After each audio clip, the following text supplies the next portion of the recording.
Well, hello and happy April Fool's Day. P Two Finger here. I already did my April Fool's joke video, which I don't do that every year. I think this is the first time I did that. Did you see the Andy from Premier Guitar, his April Fool's joke? That ha ha ha! Gee, that was hilarious.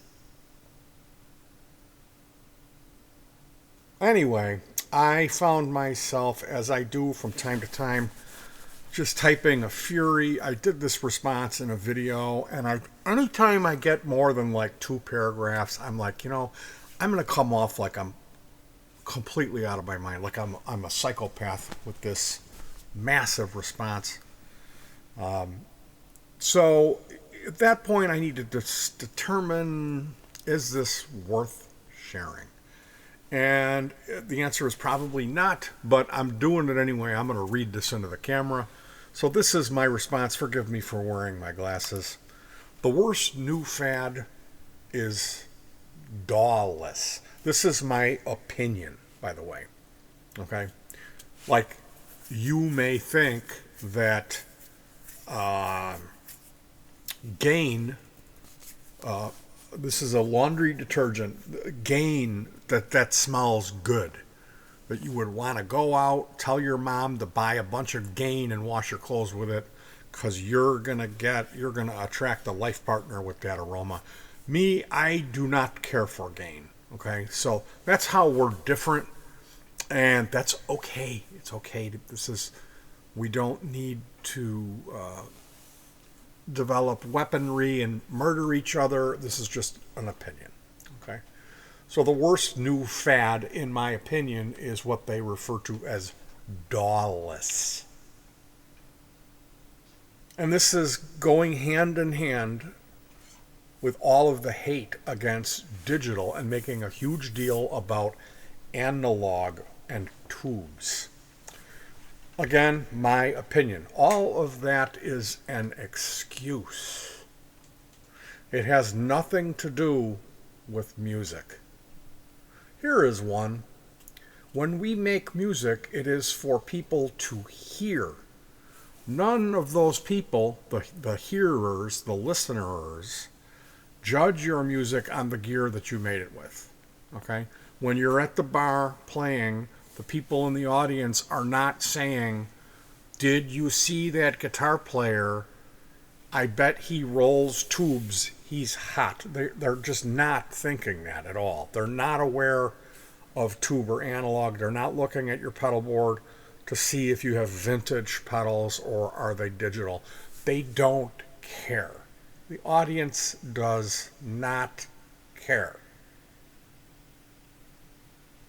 But it's a huge thing on the internet. That's where caring about this. You aren't a real person unless you have a gold top 59 with a tube amp. Here's one. Why don't you get a wire recorder and make your stupid music on that and see how good that sounds? Me, I'm old. I worked through the 80s and 90s. I know about that equipment. I own tube gear, tube amps, and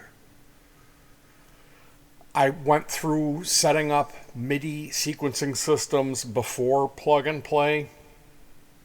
So I know. I can talk. I had Electro-Harmonix pedals that were the earlier designs of them where they really made a lot of noise. And the signal to noise ratio wasn't good. They hummed. They hissed. There was a lot of hiss. And you want to talk about tone suck? Oh my goodness. Oh my goodness. So analog, like when in reality the cheap analog gear that was out was horrible. The super expensive stuff, Rupert Neve German stuff, there's stuff that was made that was exceptionally good, but that was all unbelievably expensive. That was like pro studio gear. Okay, so you kind of have to look at this realistically and realize digital and analog go hand in hand. And that you can't just pedigree stuff and say, I like analog, but I never use digital. You're a moron if you. But that's the type of stuff that I see in the comment section, and that's. I'm not here. I'm not here to debate that analog is good and digital is bad, or vice versa. Okay. There's nothing to do with that. The problem that I'm talking about is people's perceptions, people's closed-mindedness, and this kind of I'm going to judge you. Okay? So I have a legitimate point here. I want to really encourage you to stick with me till the end of this. Anyone who is going so far out of their way to say it's so much better to use analog is more than likely making their bread and butter from it. Example, they own a studio, so they can't afford for everyone to convert to recording at home. They need people walking into their studio, handing over $300 to $500 a song to pay them so they can eat. So that's something to really keep in mind when you're on the internet, because that's the source, that's the head of the pimple of all of this. Like mindless, you've brainwashed yourself, and everybody has it. The guy DM, his initials are, this drummer, he came over here and finished my sentence. I was trying to talk to him about this syndrome, and he finished my sentence the other way around, that everyone on the internet thinks it's okay to use digital, but really the only way to go is analog. And I forgot, that guy, he printed out business cards and he was trying to make money having people come to his basement to record through his gear. He's thinking, that's the end of it, is so he can sit and just, order a pizza every day with all the money from all the morons coming to his house because he's got some analog gear, paying him hundreds and hundreds of dollars to use it.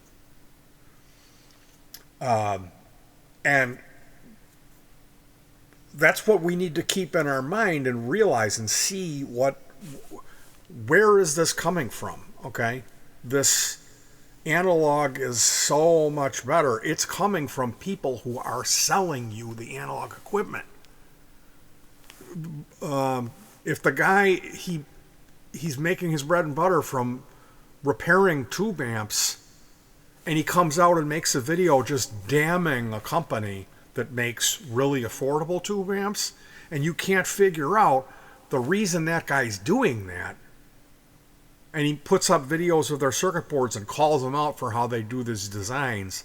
Well, I can guarantee you that Blackstar's not the only one that has PCB mounted tube sockets. That fucking Marshall's doing it too, but he's not bringing that up on the Marshall. And these guys that own studios or repair tube amps, the funny thing is these types of YouTubers are at the top of the food chain. People worship Brett, the guitologizer, and Glonk Freaker. And Brett, I've got to say, he's a motherfucker. He can really play the guitar, but that doesn't excuse lying on camp, just bold-faced lying and putting people down and trying to set this unobtainable, like you're not going to be a real person until you break down and spend $3,000 on a tube amp, because most guys who are doing this, they've got an old lady and they've got kids, and it's like, it's morally irreprehensible to think that a guy's going to go out and spend $3,000 on a tube amp when you can pay. Do you need it? Does that really going to all of a sudden you've got that tube amp and then you're going to start playing like you're Eric Clapton? Because I got news for you. It's not going to do jack shit for your playing. And there's digital simulations out there that sound just as good now. I had some guy say, digital feels bad in my fingers. Oh, so you got to go spend $3,000 because of the feeling? It doesn't feel right? And like, what does that have to do with fucking making music? I'm the type of guy, I lost these two fingers, and I'm not complaining about that so much. I bring it up, but I'm not complaining, and it didn't stop me. Okay, and I think that's the thing that the takeaway from that is it didn't stop me. So, and I think the problem is we've brainwashed ourselves on the internet to stopping. If you have a line 6 or a little Fender 8-inch speaker amp, I don't have what it, I've only got I got a cheap Squier guitar, and I didn't really play that much because I didn't have a good amp. So I ended up selling that stuff, and I never made music. Because I know, like, how rewarding it is to actually record something that sounds good. I know what that feels like and that it is worth it. And I think a lot of people are getting tricked into not even trying because the market is brainwashing everyone. I mean, it's rampant. It's rampant. And the funny thing is, it's so strong now. But at the time when these modelers have advanced, and it's like tube amps are such a huge thing. And we're coming up on this changing over the world from being wasteful to being efficient. So it's a very weird point right now. And it seems to me the logical way to go is if we could develop more efficient tube type technology and do a compromise there.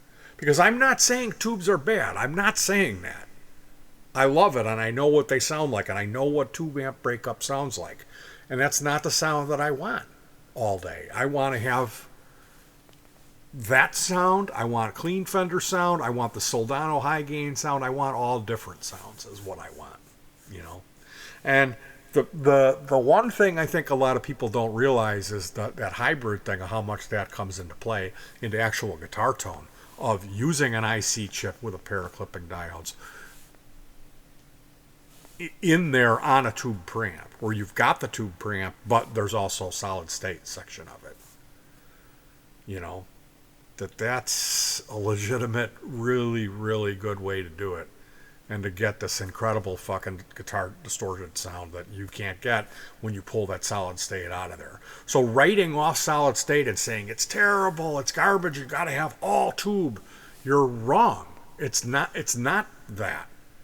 But when you start paying attention and reading in between the lines of what channels like Vintage Queen or Brett the Guitologizer or Glunk Freaker, you get this like perception that it has to be all tube, and that's just not the truth. Me, I make music. Sorry? I use whatever I can to accomplish my goals, and trust me, I do just that. Guess what? What I do has very little to do with vacuum tubes, all analog or tape machines. But I own tube amps, I own tube preamps, I even own multi-track tape machines. A few, trust me. Where we are at with technology, we as musicians should be doing backflips. But we're not. Everyone's miserable. Everyone's, I wish it was like the 70s. No, you don't. You don't wish it was like the 70s. I was there. I had those noisy, hissing, spitting, sputtering electro-harmonics pedals, and they sucked more tone. I don't even want to go there. They sucked so much tone. We've come a long way. You can actually admit to using digital online without getting gang-banged.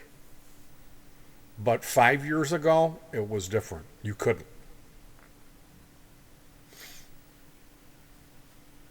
My issue is this. The guys who are making such a big deal about hating digital, you'll notice they never have zip. Nothing to show. No video of their band, no recording. I drop an album every year. I've written close to 500 songs in my life. But my perception online, because I always admit that I use digital, and I build my own gear with Class D, which is another, you say that and instantly people are pointing and laughing. I am looked at like I am some kid in my bedroom with a Line 6. That's fine if you're just some kid sitting in your bedroom with a Line 6. I've read that. I don't know how many times it's become my new tagline that I use. And that's, I'm stuck in my bedroom with a Line 6 because I don't have a stupid Telecaster or a 59 Les Paul.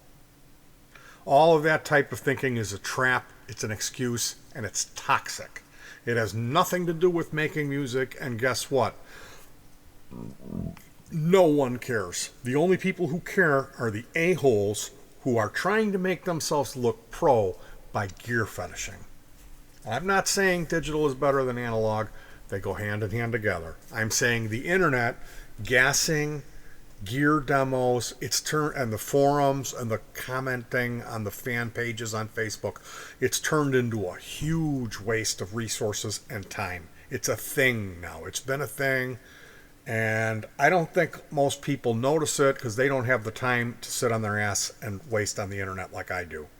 I have herniated discs and I'm stuck here, and I don't sit and look at porn all day, so I'm looking at guitar stuff. And I see this overwhelming just stupidity. I have to admit, it's a lot easier than putting your neck out there with original music. And what I mean by that is going online saying tubes are so much better and you have a solid state amp. Solid state amps are for babies. I'd never play through a solid state amp. That type of thing, going in there and making it sound like you have a Dumble and a 59 and just this golden cable in between, that is a lot easier than putting your neck out there saying, here's an album of original music that I wrote. The people who are gassing, constantly making comments, collecting gear, constantly upgrading, and then bragging online, and hand in hand putting down other musicians because they don't have whatever stupid thing that's the flavor of the week, are the real losers. And those guys are fucking cowards, is what they are. They want to attack everyone else to build themselves up, and they're doing that because they're cowards, because they're too scared to put together a piece of music and say, check this out, I made it in my apartment or my big ass fat house in Naperville. And what's really funny is how okay it is to pick and choose. Like the Line 6 is always digital and bad, but why is it that the new universal audio pedals are good? Those came out, they're $400 for one pedal. There's 3 of them that are identical. They're identical. And they could have done it where you could just download the firmware and get all 3 of those and only have one carbon footprint, one actual device. But no, they made 3 of them, and everyone's just bending over backwards, and they seem to have forgotten that it's digital. Teenage Engineering OPL1, that little synthesizer. That's just like, it's a $900 little tiny thing. It looks like a Casio VL Tone, and those are just like, they're universally worshipped and adored, Well, it's not analog. Why is it that is like gets a pass on this? And I'll tell you why. It's because they're super expensive. What it all boils down to is a huge online dick measuring contest of a bunch of cowards. And that's gay. Geigh. Gay. And I didn't sign up for that. Happy April Fool's Day. Remember, analog and digital go hand in hand. Hug your pets and be nice.